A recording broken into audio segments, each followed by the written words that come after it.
Chapter 8, Conversations with God, Book 1, Remembering Love, Remembering Self.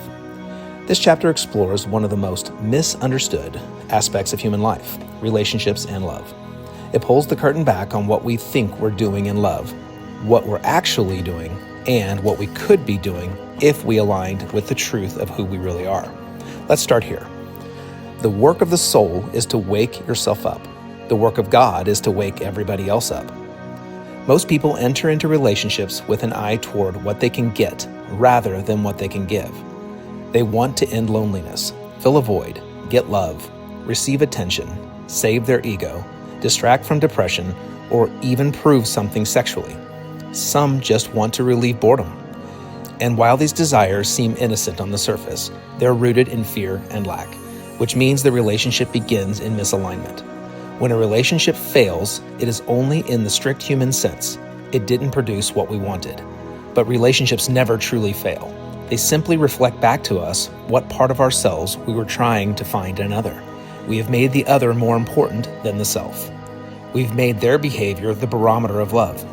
We've measured our success in how they respond to us rather than how we respond to ourselves. The problem is so basic, so simple, and yet so tragically misunderstood. Your grandest dream, your highest idea, and your fondest hope has had to do with your beloved other rather than your beloved self. We are taught it's romantic to say, now that you've entered into my life, I feel complete. But this idea is spiritually flawed. The purpose of a relationship is not to find someone who completes you, but to have someone with whom you can share your completeness. The purpose of a relationship is to decide what part of yourself you'd like to see show up, not what part of another you can capture and hold. Most relationships struggle because neither person believes they are enough on their own. If someone says, I love you, the other might secretly think, why? What do you want from me? You must be mistaken. Even if they begin to believe your love is real, they then fear losing it. So they start adjusting their behavior to keep you close, and in doing so, they lose themselves. Two people enter into a relationship hoping to find themselves and end up even further from themselves than before. First, they don't believe you. They think you are trying to manipulate them. How could you love me for who I truly am, they wonder. You must want something. In truth, no one can give you what you have not given yourself. If you don't love yourself, you don't know how to accept love from another. So what's the shift? Be centered on yourself. Not in a selfish way, but in a sacred way. Your salvation isn't the action of another, but in your reaction. It's not what someone else is doing, but what you choose to be in response. The first question in any interaction must be, who am I, and who do I want to be in relation to this? If your first feeling is anger, hurt, fear, or resentment, feel it, own it, don't push it away, acknowledge it as a visitor, not as your identity. Only by owning the feeling can you choose a new one, and that is where your power lies. This path is the path of the master, and the master's second purpose is always growth. Once one is self-realized, there is nothing left to do but to have become more of that.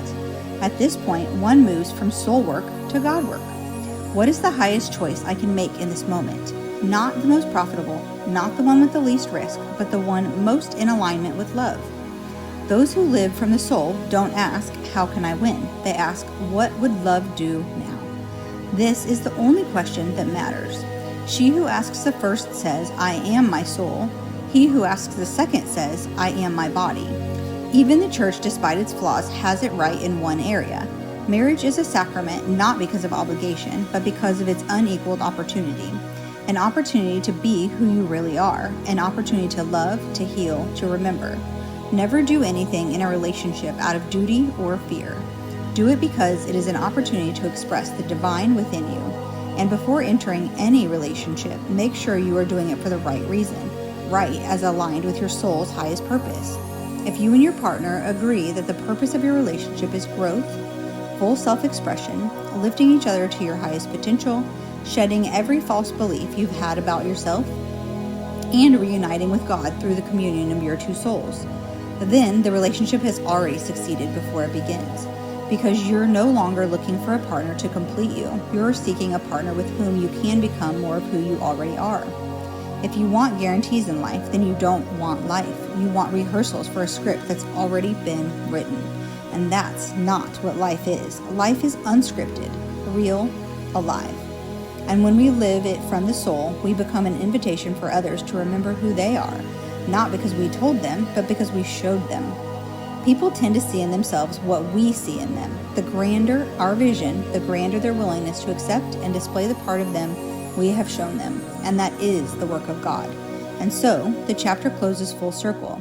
The work of the soul is to wake yourself up. The work of God is to wake everybody else up. And you do this not by fixing others, but by remembering who you are and letting that remembrance ripple into every relationship, every moment, and every act of love. All right, another great chapter. This really hits to the heart, though, of everything that I think you and I've been, continuously working on, both individually and as a couple, the things we've been learning together and exploring, and the inner work. Really looking within and finding your purpose, your passion, the thing that drives you and carries you forward in your relationship, but knowing that you've got a partner that will help to challenge you, to drive you, and be there for you at the same time. It really speaks to a lot of what we've been working to build here.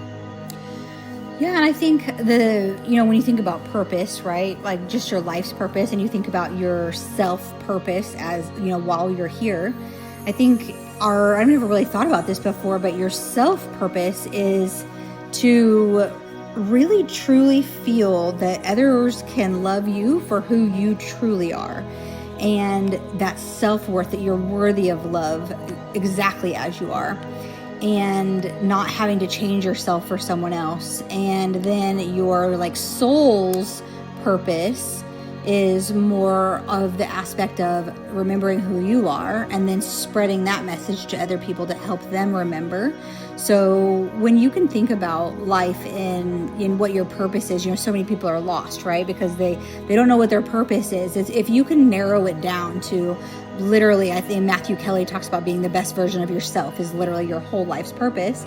And that might be a really broad vision of it. But when you start to do, like it was saying, God's work is helping others remember. God's work is, your life is now centered around helping others get to a place like you are. And don't you want to become a master? I do. Absolutely do. I never knew that. I think, going through life, I think we're all conditioned a certain way to look at things a certain way and really not be. We're just doing.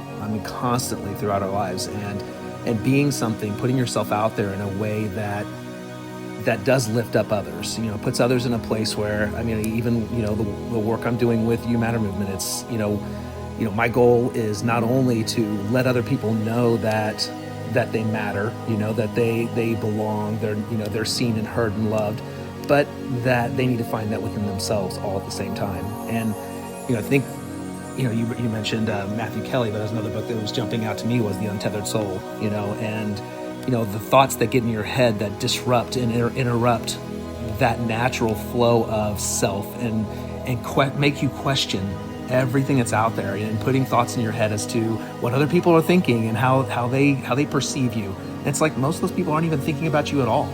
So, why not just set those things aside and approach life in your way and how you can be the best person, the best version of yourself. Yeah, I think too. This chapter is so much about relationships, and you can think of relationships as broad. This chapter to me seemed a little bit more about love relationships than relationships with other people. Mm-hmm. But at the same time, it's like I always used to hear that saying that, well, until you love yourself, you can't truly love another. And I think so many people show up in a relationship, they're putting out the love that they're wanting to receive. So that is an expectation. That's I'm doing this, so they should do this. And if you can kind of change that mentality of, that's why they developed the 5 love languages, so you can learn how to love somebody else the way they want to be loved. And you have to really realize that, it's all about energy. We've had this conversation 100 times. And it's like the energy that you're putting out is the energy that is either going to attract or detract the other person, and figuring out a way to know that there's ebbs and flows in life, and not to just give up, and not to just move on and think that certain things are okay, but having like these super deep discussions. I mean, I know for us, like when I tell other people the things that we talk about, they're always surprised, like, oh wow, like you felt comfortable having a conversation like that. And I'm like, yeah, because if he doesn't love me for who I truly am, then I can't love him for who he truly is. And it's like just finding this beautiful place of growing together, and realizing that early on in our relationship, I always just thought it was so funny, because you used to say like, well, I was happy before I met you, but you just extend my happiness. And I'm just like, oh, whatever, like it's just funny to think about. And so we say it to each other all the time now, because it's like two souls knowing that we're not broken. We're never broken. It's just a matter of like old wounds and figuring out what those are and what the triggers are, and then coming together as whole beings and just loving ourselves. And I do think it's super powerful to spend time on your own,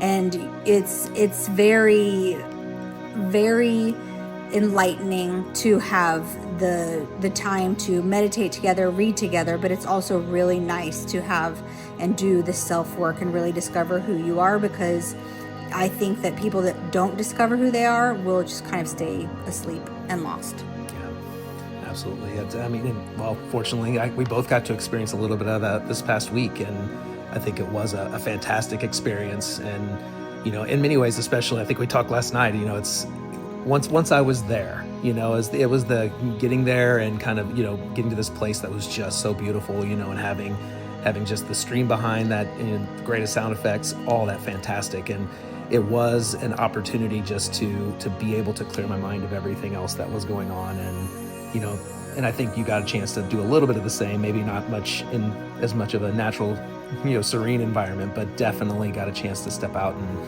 and spend some time just with yourself. So I don't know, I definitely have a greater appreciation for that than I had before. And yeah.